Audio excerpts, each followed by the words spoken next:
మీరు ఇంజనీరింగ్ చేశారా? జాబ్స్ కోసం సెర్చ్ చేస్తున్నారా? 3600 మందికి పైగా స్టూడెంట్స్ కి జాబ్స్ వచ్చేలా చేసిన code Gyan 100 days software course లో జాయిన్ అవ్వండి. మీ కెరియర్ ని బిల్డ్ చేసుకోండి.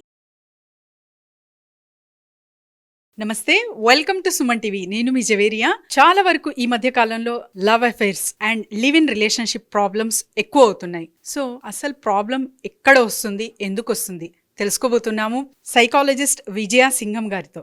నమస్తే మేడం. నమస్తే Javeria ma'am. So live in relationships చూస్తూ ఉన్నాం.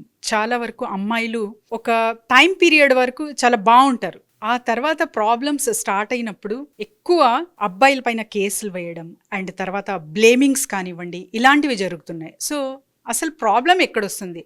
అమ్మాయి అర్థం చేసుకునే విషయంలో వస్తుందా, లేకపోతే నిజంగానే అబ్బాయిలు ఎక్కువ చీటింగ్ చేస్తున్నారా? సో ఈ లివ్ ఇన్ రిలేషన్షిప్స్కి వచ్చేటప్పటికి ఎప్పుడైతే ట్రై చేస్తారో ఒక రిలేషన్షిప్ కోసం, అక్కడ తను ఒక కమిట్మెంట్స్ ఇవ్వడం అనేది జరుగుతుంది. అంటే ఈ విధంగా మనం రిలేషన్షిప్ ట్రావెల్ అవుతున్నప్పుడు సో ఇలాంటి బెనిఫిట్స్ ఉంటాయి, లేదా ఇలా చేస్తాను అలా చేస్తాను అనేటువంటి కమిట్మెంట్స్తో ఇన్ఫ్లుయెన్స్ చేయటం అండ్ సో తన్ని ఆ మార్గంలో నడిపించడం అనేది జరుగుతుంది. అదర్వైజ్ లేడీస్ కూడా ఒకవేళ తమకు కావాల్సినటువంటి బెనిఫిట్స్ కోసం, వాళ్ళు కావాల్సినటువంటి లైఫ్ స్టైల్ కోసం అలా అటువంటి లివ్ ఇన్ రిలేషన్షిప్స్లోకి కమిట్మెంట్స్లోకి వెళ్ళటం అనేది చూస్తుంటాం. సో టూ సైడ్స్ అనేది ఉంది. అక్కడ ఎక్స్పెక్టేషన్ లేనిదే రిలేషన్షిప్ ఉండదు అని అర్థం. But we can say that an individual can be better understood in the context of their relationships అనొచ్చు. ఒక పర్సన్ని మనం అర్థం చేసుకోవాలి అంటే తన్ని ఇండివిడ్యువల్గా ఆలోచిస్తే తను ఏం చేస్తున్నాడు అనేటువంటి యాక్టివిటీస్ చూస్తే మనకు అంత అర్థం అవ్వదు. But in the context of the relationships, ఒక్కొక్క రిలేషన్షిప్లో తను ఎలా ఉంటున్నాడు, ఒక్కొక్క సిచ్యువేషన్లో ఎలా ఉంటున్నాడు అనే దాన్ని బట్టి తన పర్సనాలిటీని మనం చెప్పగలుగుతాం. సో ఇక్కడ లివ్ ఇన్ రిలేషన్షిప్లో ట్రావెల్ అవుతున్నప్పుడు ఒక్కొక్క సిచ్యువేషన్లో ఎమోషనల్గా తనకి ఎలాంటి సపోర్ట్ ఉన్నాడు, లేదా ఇంటలెక్చువల్గా మెంటల్ అలైన్మెంట్లో ఎలా ఉన్నాడు, అండ్ లైక్ వీళ్ళిద్దరూ ఒక పాయింట్ మీద వెళ్తున్నప్పుడు ఫైనాన్షియల్ రిలేటెడ్ కూడా వస్తూ ఉంటాయి. ఎలా ఉన్నారు అని అంటే ఒక జెంట్ ఒక లేడీని కానీ, ఒక లేడీ ఒక జెంట్ని కానీ, ఇలాంటి ఫ్యాక్టర్స్ ట్రావెల్ అవుతున్నప్పుడు దాన్ని గమనించుకుంటూ ముందుకెళ్ళాలి. అంతేకాని like of course we say that physical intimacy part అనేది ఉంటుంది లివ్ ఇన్ రిలేషన్షిప్లో. వీళ్ళు ఎలా ఇంటిమసీగా ఉంటారు అనేటువంటిది వీళ్ళు ట్రై చేస్తూ ఉంటారు.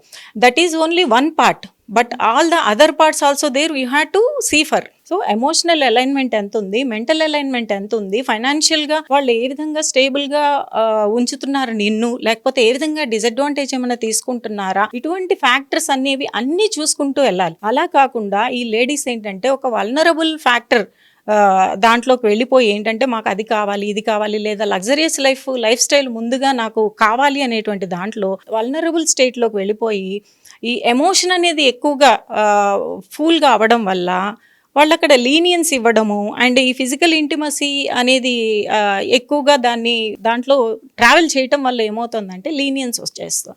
సో దట్ ఇక్కడ ఆ రిలేషన్షిప్ మీద ఇంట్రెస్ట్ కోల్పోవటం, ఇంకా కమిట్మెంట్ ఎందుకు ముందుకు సాగాలి అని. కానీ ఇంకా కొన్ని స్టేజెస్లో ఏమవుతుందంటే ఈ లీనియన్స్ వల్ల ఒక ఎమోషనల్ అబ్యూజ్, ఫిజికల్ అబ్యూజ్కి కూడా దారితీస్తుంది. సో బిఫోర్ మ్యారేజ్ ఇంత రైట్స్ ఎక్కడి నుంచి వస్తున్నాయి అంటే దట్ వల్నరబుల్ సిచ్యువేషన్లోకి వెళ్ళటం అని అర్థం. సో కొన్ని కేసెస్లో జెంట్స్ కూడా వల్నరబుల్ కేసెస్లోకి వెళ్తున్నారు.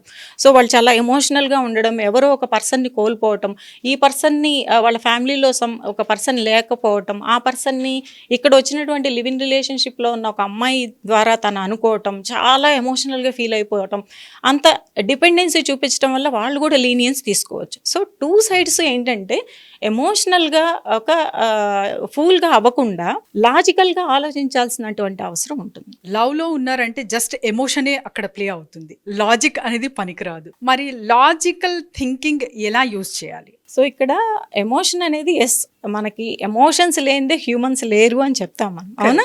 And the emotions are very good, whether that is negative emotions or positive emotions. ఒకసారి నెగిటివ్ ఎమోషన్లోకి వెళ్ళినప్పుడు కూడా అది మనకి they will give a signal. Each emotion is a signal. So to channelise your energy, so that నీకు ఏదో ఒక signal ఇస్తుంది. నెగిటివ్ ఎమోషన్ అయినా కూడా అది ఎందుకు వచ్చింది అనేటువంటి సిగ్నల్ నువ్వు గనక ఫాలో అయినట్టయితే, నువ్వు ఎక్కడో ఇన్సల్ట్ జరిగింది, నీకు అలా ఇన్సల్ట్ ఫీల్ అవుతున్నావు అంటే some value you are losing, లేదా ఏదో ఒకటి నువ్వు అనుకున్నది, నువ్వు స్టార్ట్లో ఏదైతే అనుకున్నావో అది ఇప్పుడు చేయట్లేదు అని అర్థం. సో ఒక నెగిటివ్ ఎమోషన్ వచ్చినప్పుడు కూడా అది ఇచ్చే సిగ్నల్ని మనం తీసుకోవాలి. అఫ్ కోర్స్ పాజిటివ్ ఎమోషన్స్ మనల్ని ఎప్పుడు రిసోర్స్ఫుల్గా ఉంచుతాయి, బట్ నెగిటివ్ ఎమోషన్ ఎప్పుడైతే వచ్చిందో so we had to think logically, అప్పుడు లాజికల్గా థింక్ చేయాల్సిన అవసరం ఉంటుంది. ఈ స్టేట్లోకి రావడానికి ఎవరు కారణం, ఫస్ట్లీ నేను దేన్ని కోరుకొని ముందుకు వచ్చాను, ఇప్పుడు ఏ స్టేట్లోకి వెళ్ళాను, సో ఈ మధ్య ట్రావెలింగ్లో నేనేం కోల్పోయాను, దీనికి ఎంతవరకు నేను రెస్పాన్సిబుల్ అనేటువంటి లాజిక్ మైండ్ కనుక యూజ్ చేసినట్లయితే they will get the right answers and right direction to move on. So ఇలాంటి ప్రాబ్లమ్స్కి సొల్యూషన్ కావాలి అంటే మిమ్మల్ని ఎలా సంప్రదించాలి సింగం గారు? సో ఇటువంటి ఇష్యూస్ గురించి మీరు అడిగినప్పుడు నాకు గుర్తొస్తుంది. So I see many cases ఇట్లాంటి ప్రీ మ్యారిటల్ కంపాటబిలిటీ ఇష్యూస్తో వస్తారు. సో కొంతవరకు ట్రావెల్ అయిన తర్వాత వాళ్ళు వీళ్ళ కరెక్టా కాదా అనేటువంటి డౌట్ వస్తుంది. సో వాళ్ళిద్దరూ కూడా వచ్చి గైడెన్స్ తీసుకోవటం జరుగుతుంది. అండ్ ఇండివిజువల్గా కూడా వాళ్ళ లోపాలేంటి, వాళ్ళ స్ట్రెంగ్స్ ఏంటి, ఆ రిలేషన్షిప్లో ఏ పాయింట్లో వాళ్ళకి వల్నరబుల్ అనిపించింది, ఏ పాయింట్లో వాళ్ళకి స్ట్రెంగ్త్ అనిపించింది, ఇప్పుడు ఎందుకు డౌట్ అంటే ఆ రిలేషన్షిప్ అనేది సస్టైన్ అవ్వడానికి ముందుకెళ్ళటానికి వాళ్ళ డౌట్ వచ్చింది అంటే ఎక్కడ వాళ్ళకి ఒక అడ్వర్సిటీ అనేది ఎదురైంది అనేటువంటి ఫ్యాక్టర్స్ వాళ్ళని ఇండివిజువల్గా కౌన్సిల్ చేస్తున్నప్పుడు ఇంట్రెస్టింగ్ ఫ్యాక్టర్స్ అనేవి మనం చూస్తున్నాం అనమాట.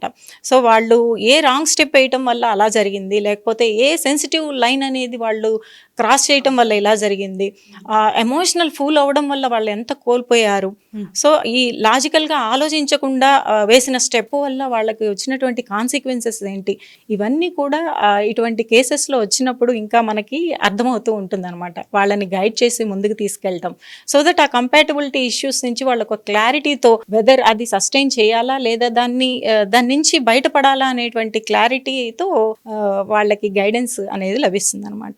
సో మిమ్మల్ని సంప్రదించాలంటే ఎలా మేడం? డెఫినెట్లీ స్క్రోల్ అవుతున్నటువంటి నెంబర్ కనుక కాంటాక్ట్ చేసినట్టయితే so 1-on-1 and or counselling అనేది తీసుకోవచ్చు. సో చూసారు కదండి, prevention is better than cure. So ఎవరైనా కానీ లివ్ ఇన్ రిలేషన్షిప్ లేదా ఇలాంటి బాధలతో సతమతం అవుతూ ఉంటే కింద స్క్రోల్ అవుతున్న నంబర్కి వెంటనే కాంటాక్ట్ చేయండి. Thank you madam.